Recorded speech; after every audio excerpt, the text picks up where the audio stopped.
एक बेटा होता है जो अपनी माँ से बहुत हँस हँस के बातें करता है। माँ बेटा दोनों जने जब भी एक दूसरे से बातें करते हैं तो वो दोनों एक दूसरे से बात करके बहुत ज़्यादा खुश हो जाते हैं।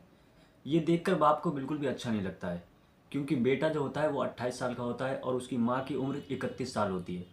और जो बाप होता है उसकी उम्र 60 साल होती है। बेटे और माँ की उम्र में सिर्फ 4 साल का फ़र्क होता है, क्योंकि वो उसकी सौतेली माँ होती है। बेटे का अपनी माँ से इस तरह बात करना बाप को अच्छा नहीं लगता है, तो वो अपने बेटे को समझाता है कि बेटा तुम अपनी माँ से इस तरह बात मत करा करो, अब तुम बड़े हो गए हो। लेकिन बेटा शायद अपनी जगह पर गलत नहीं था। बाप के समझाने के बाद में भी वो अपनी माँ से वैसे ही बात करता था जैसे कि पहले करता था। बाप जिस काम को करने के लिए मना करता था बेटा वही काम करता था। बेटा जब दोबारा से अपनी माँ से बात करने के लिए जाता है तो बाप चिल्ला कर उसे समझाता है कि तुमसे मना किया था कि तुम अपनी माँ से इस तरह बात मत किया करो। इसी तरह वो जब अपनी माँ से तीसरी बार बात करता है तो बाप उसे आकर चिल्लाता भी है और साथ साथ उसे मारता भी है, जिसके बाद वो रोकर वहाँ से चला जाता है। इसी तरह एक बार फिर वो जब अपनी माँ से बात करता है तो उसका बाप उसे मारने आता है। तो वो अपने बाप का हाथ पकड़ लेता है और कहता है कि पापा आप मुझे हमेशा मारते हो और चिल्लाते हो, ऐसा ना हो कि पलटकर मैं भी किसी दिन आपको मारने लगूँ। और फिर वही होता है, जब दोबारा से उसके बाप उसे मारने आते हैं तो वो उनका हाथ पकड़ लेता है और उनके ऊपर दोबारा से हाथ उठा देता है। और यहीं से शुरू होती है एक कत्ल की कहानी, जिसे कोई सोच भी नहीं सकता है कि एक बाप अपनी माँ से दूर करने के लिए बेटे को मरवा सकता है और अपनी गरीबी दूर करने के लिए बेटे को मरवा सकता है। क्या है पूरा मामला, आज की इस वीडियो में जानने की कोशिश करेंगे। वीडियो के अंत तक जरूर जुड़े रहें। आदाब दोस्तों, मैं इशरत अली और आज की जो सच्ची कहानी आप सुनने जा रहे हैं वो है उत्तर प्रदेश के जिला मुरादाबाद की। मुरादाबाद के थाना कुंदरकी के गांव जैतपुर के रहने वाले भीमसेन 16 नवंबर को अपने खेतों की तरफ जा रहे होते हैं। तभी उन्हें सड़क के किनारे खेतों के पास झाड़ियों में एक शव पड़ा मिलता है। इस बात की सूचना वो फ़ोन कर पुलिस वालों को देते हैं। मौके पर पुलिस पहुंचती है और शव को पोस्टमार्टम के लिए भेजकर छानबीन करना शुरू कर देती है। पुलिस को वहां पर एक डीएल मिलता है और वो ड्राइविंग लाइसेंस अनिकेत शर्मा नाम के एक व्यक्ति का होता है, जिसकी उम्र 28 साल होती है और वो नई बस्ती दुर्गा कॉलोनी भैजोई संभल उत्तर प्रदेश का रहने वाला होता है। पुलिस अनिकेत के घर वालों का पता निकालती है और उन्हें सूचना देती है कि हमें एक शव मिला है जो शायद आपके बेटे का है। देखने में ऐसा लग रहा है जैसे कि इसका एक्सीडेंट हो गया है। जिसके बाद मौके पर घर वाले पहुंचते हैं। घर वालों का रो रो कर बुरा हाल हो जाता है। पुलिस अनिकेत शर्मा के पिताजी बाबूराम शर्मा से कहती है कि आप मुकदमा दर्ज करवा दीजिए, जिससे हम आगे की जांच कर सकें और ये पता लगा सकें कि ये सच में एक एक्सीडेंट है या इसके पीछे छुपा कोई और राज है। पुलिस की ये बात सुनने के बाद बाबूराम शर्मा पुलिस से कहता है कि साहब हम गरीब इंसान हैं, हम मुकदमा दर्ज करवाकर थाने के चक्कर लगाना या जांच करना इस तरह के मसले में नहीं पड़ना चाहते हैं। आप हमें हमारे बेटे का शव ऐसे ही दे दीजिए, हम उसका अंतिम संस्कार करवा देंगे। जिसके बाद पुलिस बाबूराम शर्मा से कहती है कि अभी शव तो हमारे निगरानी में है और वो पोस्टमार्टम के बाद ही मिलेगा। सभी पुलिस वाले उस वक्त हैरान हो जाते हैं जब पोस्टमार्टम के बाद डॉक्टर उन्हें बताता है कि एक्सीडेंट से तो अनिकेत के चोट लगी ही है, लेकिन एक्सीडेंट होने से पहले अनिकेत के सर पर वार किए गए हैं। किसी रॉड या लाठी से उसके सर पर कई चोटें मारी गई हैं। डॉक्टर की ये बात सुनने के बाद में पुलिस बाबूराम शर्मा से फिर कहती है कि आप मुकदमा दर्ज करवा दीजिए और हम इसके पीछे पता लगाएंगे कि इसके पीछे किसका हाथ है।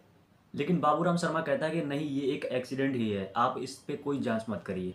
इतना कहने के बाद से ही बाबूराम शर्मा पुलिस के शक के दायरे में आ जाता है। इस तरह धीरे धीरे 23 नवंबर तक कोई भी मुकदमा दर्ज नहीं होता है और फिर 24 नवंबर को अनिकेत का चाचा अज्ञात व्यक्ति के खिलाफ हत्या का मुकदमा दर्ज करवाता है और पुलिस वालों से कहता है कि आप निष्पक्षता से इसकी जांच करिए और पता लगाइए कि इसके पीछे आखिर असली वजह है क्या। और फिर पुलिस जांच करना शुरू कर देती है। पुलिस का पहला सस्पेक्ट अनिकेत का बाप होता है। वो उसे हिरासत में लेते हैं और उसे पूछताछ करते हैं। राम बाबू एक ही सवाल का अलग अलग जवाब देता है और जब उससे सख्ती से पूछताछ की जाती है तो आती है सामने एक नई कहानी। कई साल पहले बाबूराम शर्मा ने शादी की थी और उसे दो औलाद हुई थी, एक बेटी और एक बेटा। सन 2013 में बाबूराम शर्मा की बीवी मर जाती हैं और दोनों बच्चे बड़े हो जाते हैं। बाबूराम शर्मा अपनी बेटी की शादी कर देता है, जिसके बाद में घर के कामकाज में काफ़ी दिक्कतें आने लगती हैं। जिसके बाद बाबूराम सोच लेता है कि मैं एक दूसरी शादी कर लूँगा और सन 2015 में बाबूराम शर्मा दूसरी शादी कर लेता है। बाबूराम की शादी बहुत कम उम्र की लड़की से हो जाती है। शादी के बाद में बेटा अपनी माँ से बहुत हंस हंस के बातें करता था। ये देखकर बाबूराम शर्मा सोचता था कि ये रोज़ हंस हंस के क्या बातें करते हैं। जिसके बाद में जब वो अपने बेटे को मना करता है तो वो मानता नहीं है। जिसके बाद वो अपने बेटे को मार कर समझाता है। लेकिन एक दिन ऐसा आता है जब वो अपने बेटे को मार कर समझाता है तो बेटा भी पलट कर उस पर हाथ उठा देता है। इस तरह धीरे धीरे समय बीत रहा था और एक दिन बाबूराम शर्मा के घर पर पुलिस आती है और बाबूराम शर्मा को डकैती के आरोप में गिरफ्तार करके ले जाती है। और जब बाबूराम वापस आता है और अपने बेटे को और बीबी को आपस में बात करते हुए देखता है तो वो सोच लेता है कि मेरे जाने के बाद शायद ये दोनों जने एक दूसरे के संबंध में बन गए हैं। ये सोचने के बाद में बाबूराम बहुत ज़्यादा परेशान हो जाता है। और एक दिन बाबूराम आदेश कुमार के संपर्क में आता है और उससे कहता है कि मैं अपने बेटे से बहुत ज़्यादा परेशान हूँ, मुझे समझ नहीं आ रहा है कि मैं क्या करूँ। वो पेशे से एक वकील होता है और वो कहता है कि तुम परेशान मत हो, मैं तुम्हें बताऊंगा कि तुम्हें क्या करना है, बस मुझे जो कागज़ चाहिए वो तुम ला कर दे दो।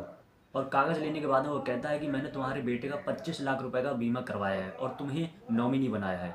उसके मर जाने के बाद में वो पैसा तुम्हें मिलेगा, उसमें से तुम्हें आधा पैसा मुझे देना पड़ेगा। बाबूराम इस बात से राज़ी हो जाता है और फिर बाबूराम के बेटे का कत्ल करने के लिए एक कातिल को ढूंढा जाता है और कातिल का नाम होता है असलम उर्फ सुल्तान। ये बाबूराम के बेटे का कत्ल करने के लिए 3.5 लाख रुपए मांगता है और फिर 15 नवंबर को कत्ल की तैयारी की जाती है और प्लान के मुताबिक बाबूराम शर्मा अपने बेटे को शादी के बहाने बाइक पर बैठाकर उस जगह ले जाता है जहाँ पर उसका कातिल असलम और उसके 2 साथी पहले से ही मौजूद होते हैं। जिसके बाद वो अनिकेत को मारकर एक सड़क के किनारे फेंक देते हैं और उसके ऊपर कार चढ़ा देते हैं, जिससे लोगों को ये लगे कि ये एक एक्सीडेंट है।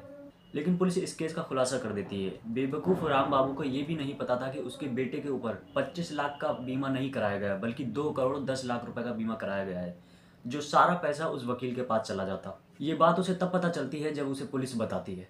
तो दोस्तों, ये थी पूरी कहानी और ये पूरी कहानी जो मैंने आपको सुनाई है ये मीडिया रिपोर्ट्स के अनुसार है। और इस कहानी को सुनाने का मकसद किसी का दिल दुखाना या किसी को परेशान करना नहीं है, बल्कि आप सबको जागरूक करना है।